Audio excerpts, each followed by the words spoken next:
Hello everyone, in this video we are going to talk about Vigor 8 male enhancement supplement, that whether it's a legit or scam.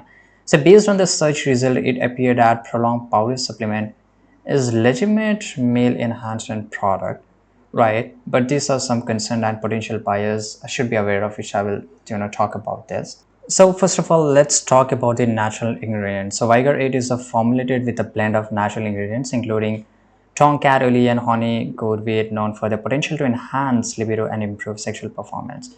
This has a pretty good positive user feedback. Some user reported improvement in their sexual health, stamina, and confidence. But the main thing is that if you just go to Amazon and search for Vigor here, you will find a lot of products, and basically there's no reviews on that. Very less review, and here the supplement is associated with reputable manufacturer and purchasing directly from the official website, which is authentic. And this has only the positive thing. Now let's talk about this concern. Limited independent reviews, right? The first thing is that there are no positive testimonial. There's a lack of comprehensive independent reviews on major platforms, which make it difficult to trust. The next thing is that not FDA approved. Like many dietary supplements, Vigor 8 is not approved by the FDA, which meant it hasn't undergone some rigorous testing as pharmaceuticals.